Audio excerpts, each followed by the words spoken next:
My name is Gabriel Foster, attending physician in intensive care at St. Vincent Medical Center in the River District, a unit wedged between the surgical tower and the emergency wing, 6th floor. A glazed corridor that smells like warm chlorhexidine and forgotten coffee. At this hour, the city belongs to delivery trucks and contrails, to nurses whose sneakers know every squeak in the waxed floors, and to doctors who pretend caffeine is a substitute for sleep. The freight elevator coughs. The automatic sanitizer chirps its 2 notes gold. If you stand by the window, you can see the river hit the bridges like a tired lung. Inside, choice is narrower. We practice a kindness that looks like plumbing. We are ventilators and vasopressors and lines tunneled where blood will tolerate them. We are arithmetic at the bedside and a voice you can hold on to when the worst sentence in the world needs to be said. The ICU turns panic into rhythm. If there's music here, it's the composite heartbeat of machines trying to imitate lungs. I make lists because lists obey. I write notes like affidavits, facts stacked like bricks, conclusions mortared just enough to hold. I double-check the cuff pressure. I recalculate the norepinephrine dose in my head while the pump complains. I don't trust a blood gas unless I know who drew it and from where. I don't believe in luck. I believe in habit. Room 19 taught me habit isn't enough. He came in on a Thursday with a name we give when the living can't introduce themselves. John Dioe, male, approximately mid-50s, unshaven edges, calloused hands that read as outdoor work.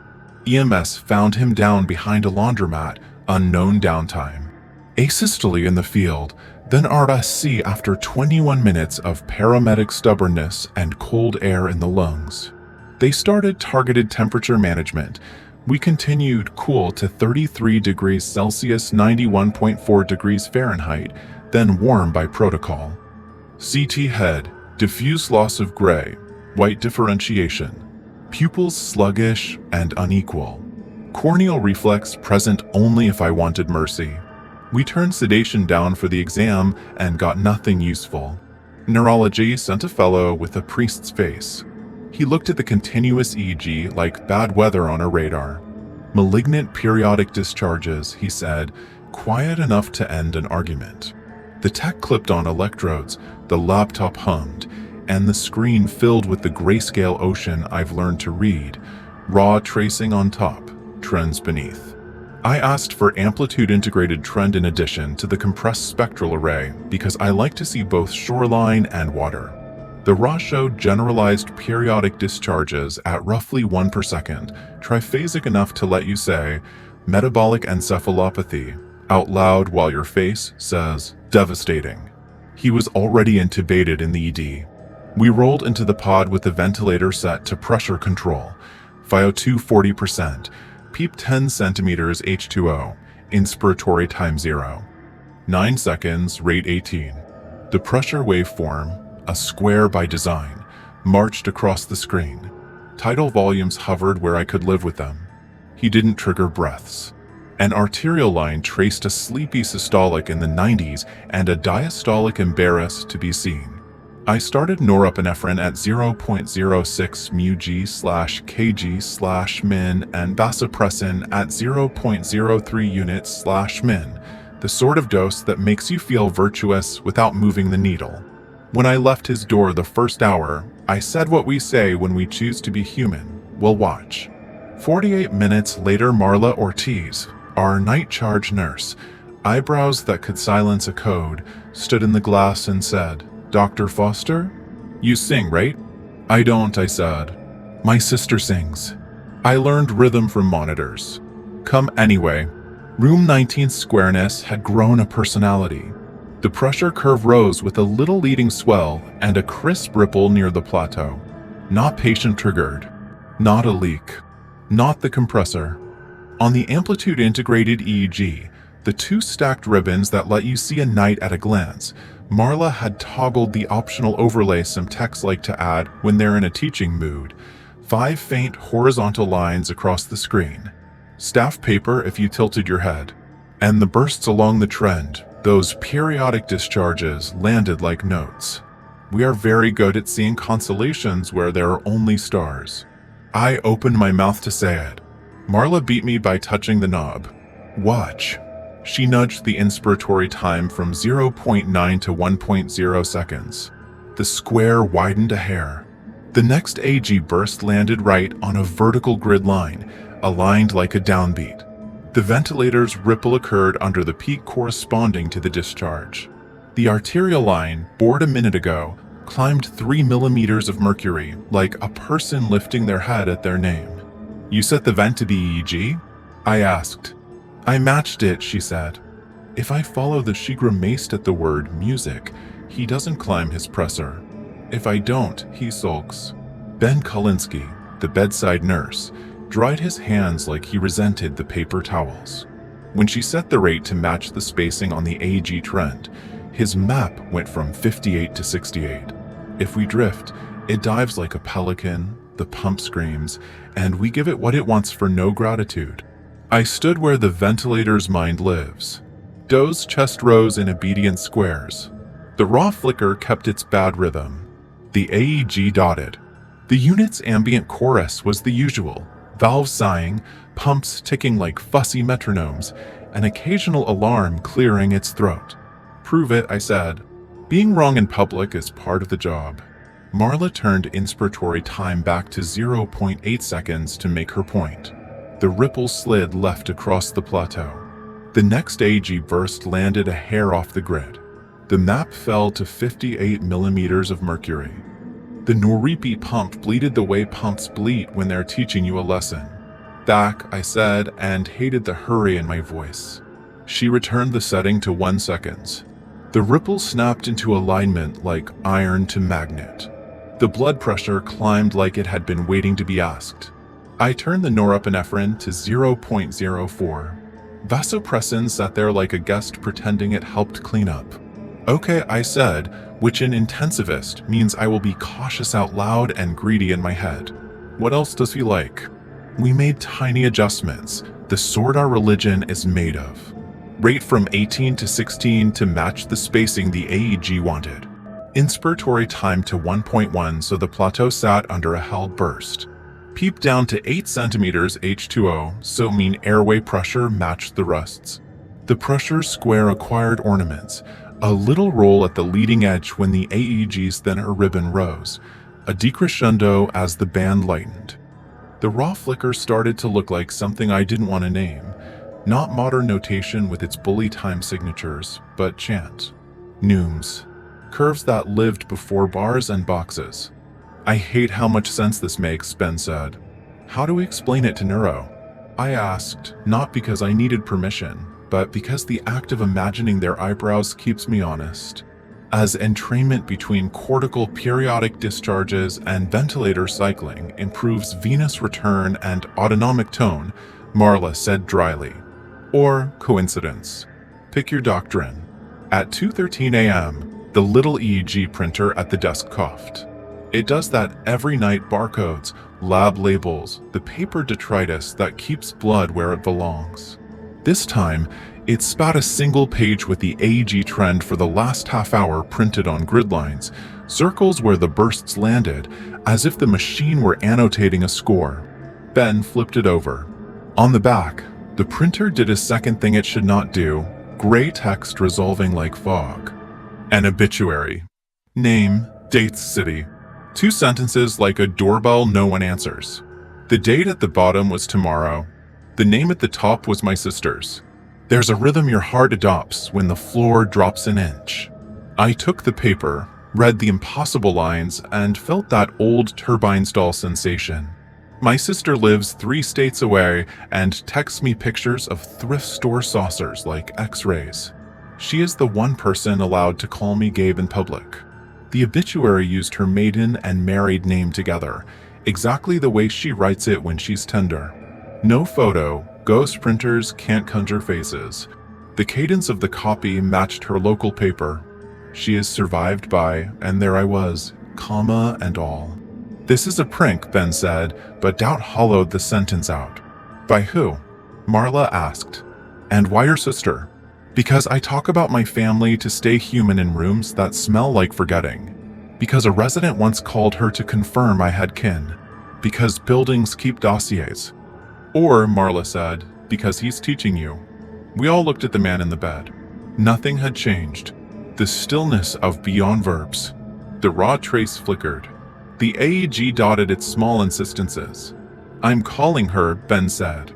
He put the phone on speaker. My sister answered, hoarse and annoyed and abundantly alive. She asked if I'd lost my mind, sent a photo of her middle finger and 3 hearts, because that's our family's grammar. We slid the page into the trash the way you shoo a loyal dog to its bed. I matched the ventilator to the song with a precision that embarrassed me. Noripi to 0.02, then 0.01, then off. Vasopressin sat like a paperweight. The map held at 72 millimeters of mercury as if proud of itself. We did nothing heroic and got more for it than I deserved. At 3:19, the printer coughed again. Another trend on the front. On the back, an obituary dated tomorrow. Dr. Howard Nash this time, our night cardiologist, the only man I know who can be bully and comfort in the same sentence and oblige you to thank him for both. I called him because rationality wears phone calls like armor. He answered on the first ring and said if this was about the trivial pericardial effusion in bed 4, he refused to be lured. I told him the unit was threatening him with immortality. He laughed, hung up, and texted a photo of his treadmill. See? Alive. Annoyed. Go away. Between 3:30 and 4:10, we learned rules the way you learn a person's preferences in the dark. Match the vent to the AG rate, I time, the plateau's breath, and we didn't need pressers. Drift and obituaries printed. Not every time. Enough. Names belong sometimes to someone down the hall, sometimes to someone at home. A resident's mother. RRT's uncle. Twice in a row, my sister again, the second time adding private service like a pin. Every time we obeyed the map, the printer shut up. Every time we ignored it, it coughed and wrote tomorrow. At 4:13, I ignored it on purpose. Science deserves a control even in rooms where science has to make friends with other forces. I set I time back to 0.8, rate to what a lung like his would ordinarily tolerate, peep to convention. The levee broke on schedule. Map 56, beep beep beep, the little printer giddy. My sister's name again, now with memorial details forthcoming. I called her partner, no answer. I called the neighbor whose number I keep for emergencies because I don't believe in them until I'm holding one. No answer. The 4th dial found breath. We're fine, he said. We were asleep. Stop scaring us. I returned the vent to the hymn. The pumps quit sulking. The printer sulked instead. By daylight, the rumor had gone feral. Room 19th EG writes music. The ventilator dances. If you court it, pressers blush. The day attending came early, a habit that reads as virtue until it feels like ambush. She is the best of us and slow to convert. I showed traces, flow sheets, the Levofed's humiliations. Do you want to present to neurology? She asked. I want to unplug the printers, I said. If the pressers are off, the pressers are off, she said, choosing both science and mercy. The rest is art. Night 2, the music returned like weather. FiO2 down to 30%, PEEP 8. The AEG stamped its death. The raw curve noomed. The vent obeyed. He rode the machine like someone forgiven across a gulf. He did not cough when I begged. He had no purposeful movement to buy me hope. Neurology repeated their exam with the careful theater despair requires. Social work found the name he'd used at a shelter and left a voicemail for someone who won't answer. The chaplain slid a card into the chart with a prayer about dignity. I pretended dignity was a drug and titrated it. At 2:04, the printer coughed. Ben flinched and lifted the page like a thrill. It's mine, he said, and smiled with the practiced courage I resent on anyone young. My grandfather. He's 96. Probably statistics. Call him, I said. He's in Florida. Call him anyway. He did. An answering machine that still uses tape told him to leave a message after the tone with a politeness from another era. He left a message using the nickname only grandchildren may wield. I set the rate to the AEG's beat with missionary precision. The printer grew shy. Ben texted his uncle. "Sleeping. Tell him I love him," he added, then set the phone down like a candle. We learned another thing. The song wasn't only for 19. The COPD flare in 23, whose plateau pressures wrote essays about our sins, relaxed when we matched his vent to 19th's rests piped through nothing but attention. The septic post-op in 15 walked his Noripi from 0.08 to 0.02 like a man downshifting because brick streets demanded it. We rolled patients past 19 and back with reasons our order sets can't justify. We called it conducting because humor is how we hide awe. Administration heard the sanitized version on day 4. Vent synchrony appears improved when we align settings with cortical periodicity, my colleague said at Huddle, face set to survive. The eyes around the table did the appraisal I loathe. Is it reproducible? Billable? Marketable? Risk asked whether the approach required consent. We are matching respiratory mechanics to the patient's rhythm, my day attending said flatly, not experimenting. PR wrote down innovative care and drew a little heart around it like a teenager defacing biology notes. Dane Halvorsen, the RT on nights, practical enough to rescue people without asking for things, shrugged and said, "We tune vents all the time. Today we're admitting it." Marla started wearing earplugs and still swore she could hear the ventilators fall into step down the hall when 19th's rate came first. The corridor, if you walked slow enough, made a chord. On night 5, the printer stayed quiet until 3:44. It coughed once and dragged out a page as if embarrassed. My sister's name again, now with a date that wasn't tomorrow. It was today. Private service. No flowers. I dialed like a sinner and got voicemail. Partner, voicemail. Neighbor, voicemail. Then ring, then breath. There was an accident at the shop, she said. A ladder. She fell. Mike went with her. I asked stupidly to be called back either way. Then I matched the hymn-like tempo could keep gravity from finding her. At 4:20, the neighbor rang back. She's fine. 7 stitches. A lot of swearing. The ladder lost. I sat. My hands shook. The math in 19 did not. The printer found manners.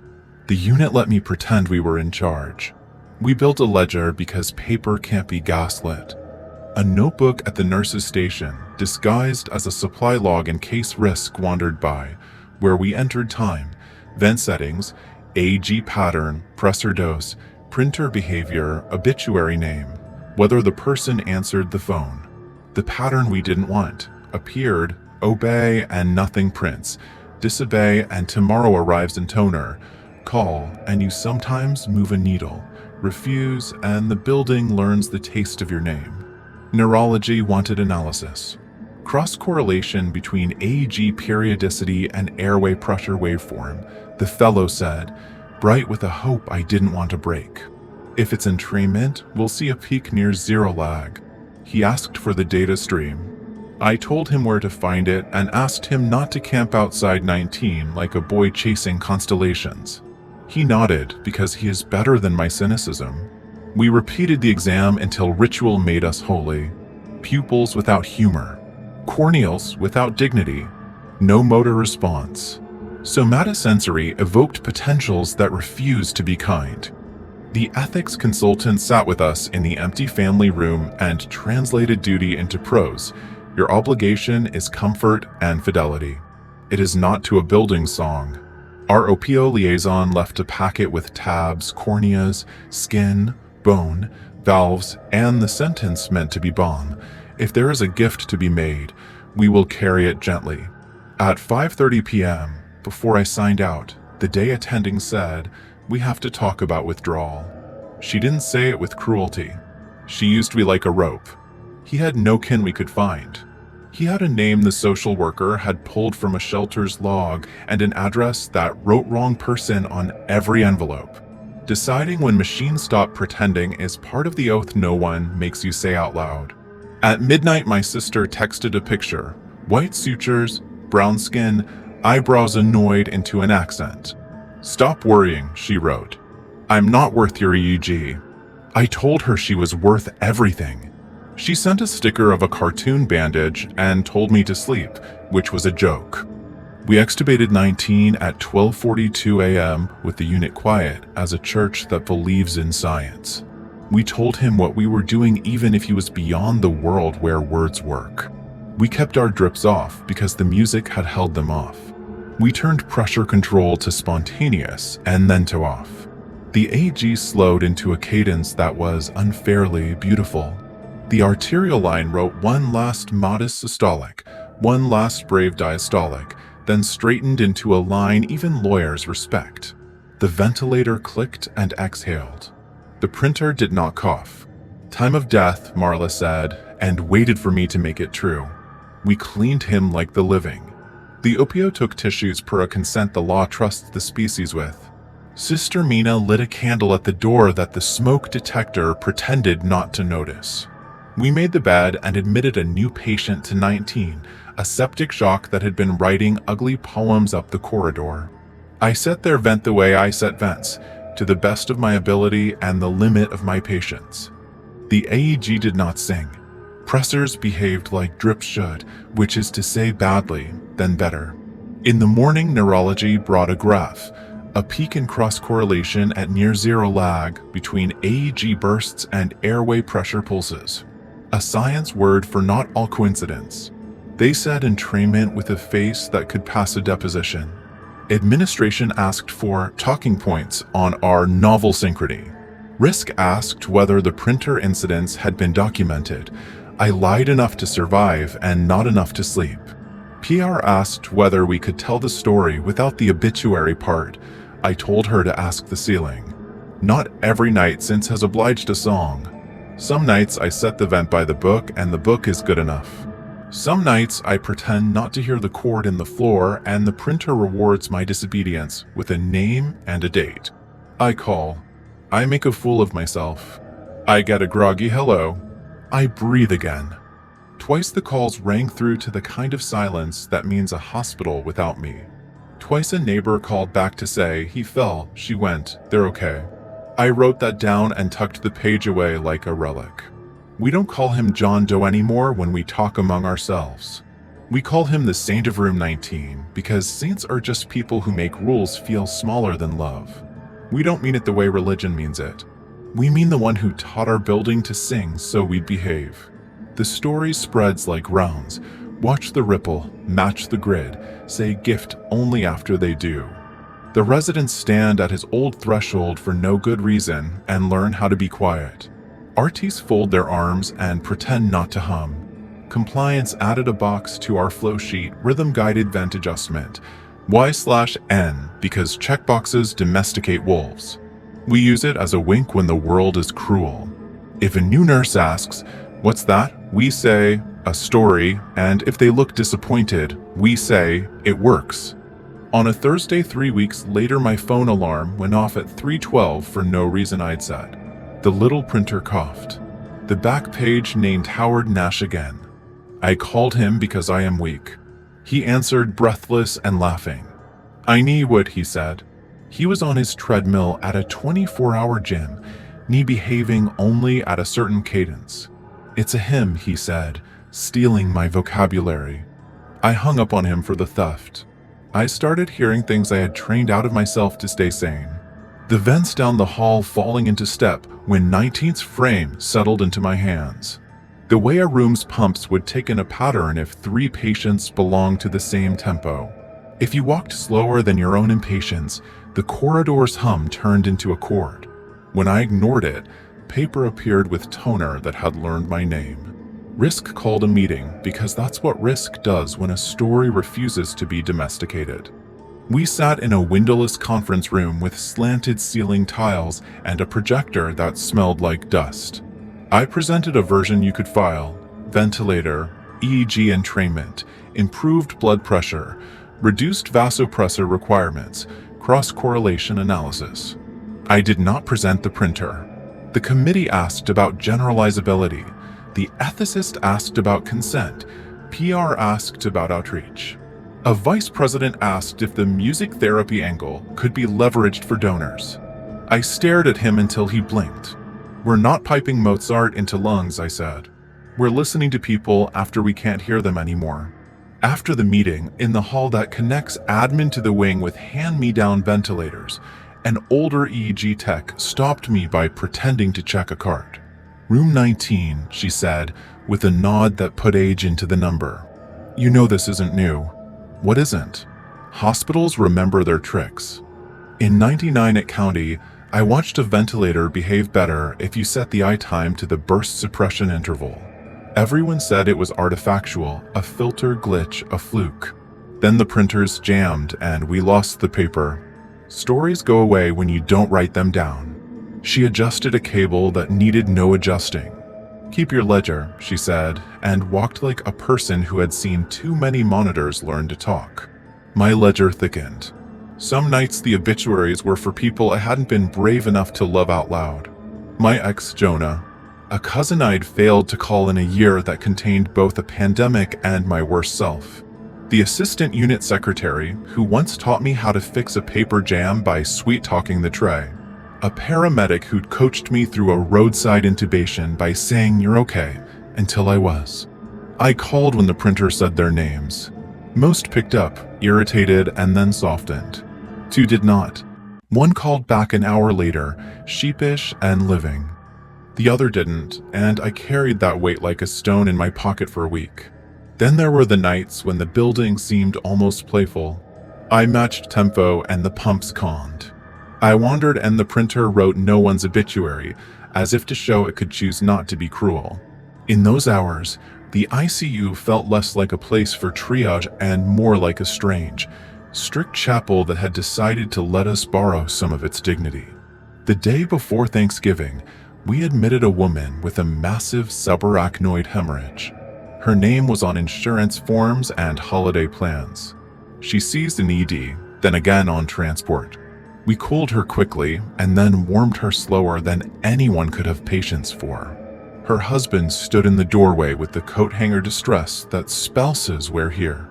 "What do I do?" he asked, and I told him the truth. "Sit. Hold her hand. I'll do the rest." The AEG wrote its stubborn staff. I matched the vent. The Noripi drip pretended it had been unnecessary all along. At 2:02 a.m., the printer coughed and wrote my father's name.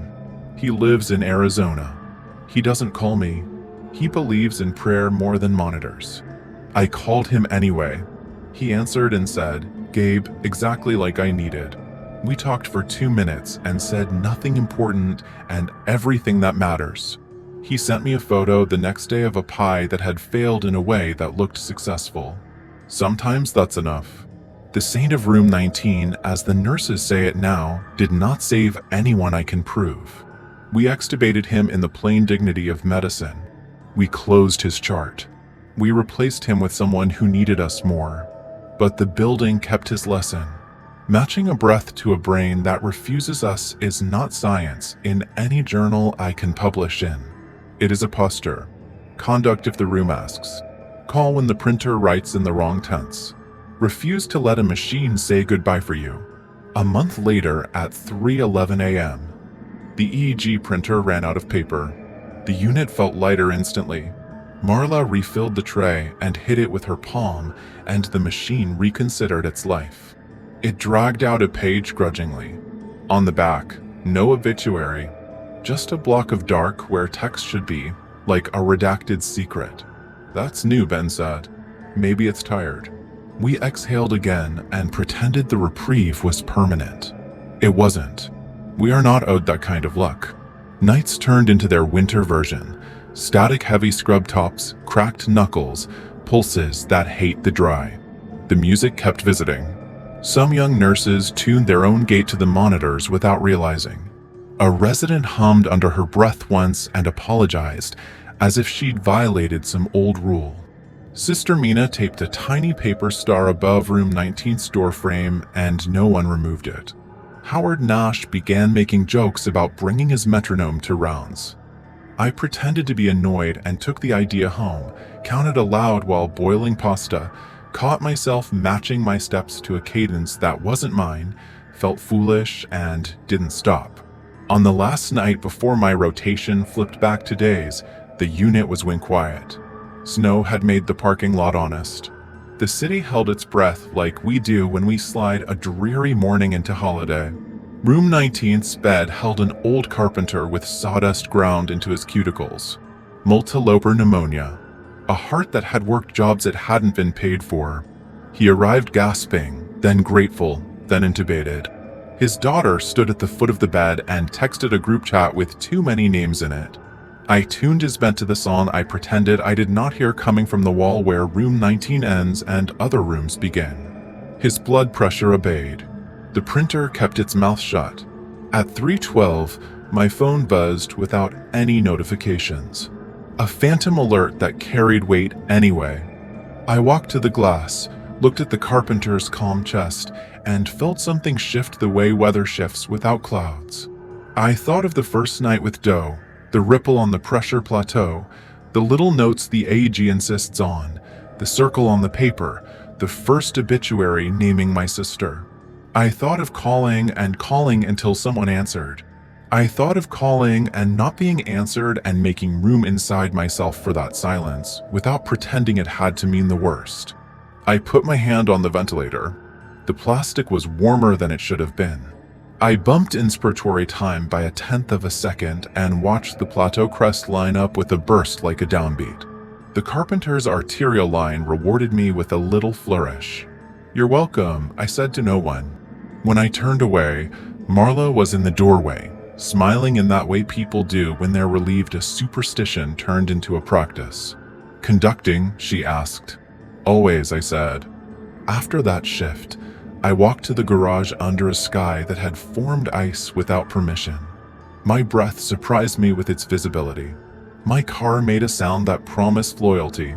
Before I turned the key, I called my sister. She answered on the second ring because she's kinder than I deserve. "You okay?" she asked. "I'm okay," I said. "I wanted to hear your voice when nothing was wrong." She laughed and said, "Is that allowed?" "Apparently," I said. "The saint of room 19 doesn't fix mortality. I am not even sure he fixes medicine. What he changed is smaller and heavier. He taught me that conducting is part of resuscitation. That if a waveform writes your name in the wrong tense, you pick up the phone. That if the pressure square grows a crest where there wasn't one and the AG dots start landing like notes, you have been given an assignment. It might not save anyone. It might save your hands from hurting while you fail. It might turn a drip down a notch and let a kidney forgive you. It might be nothing more than a room asking you to keep time so it can do its work without being alone.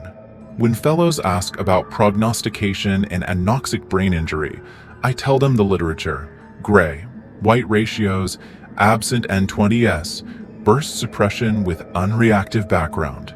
I give them numbers old enough to vote. Then, when the unit is quiet and the vents have settled and the hallway hum is a chord, I add what no guideline says: listen. If the room asks you to conduct, conduct. And when a printer or a phone or a memory tries to write an obituary dated tomorrow for someone you love, argue back in the living voice it can't replicate. "I love you," I tell them to say. "Stay. Tomorrow is not written yet."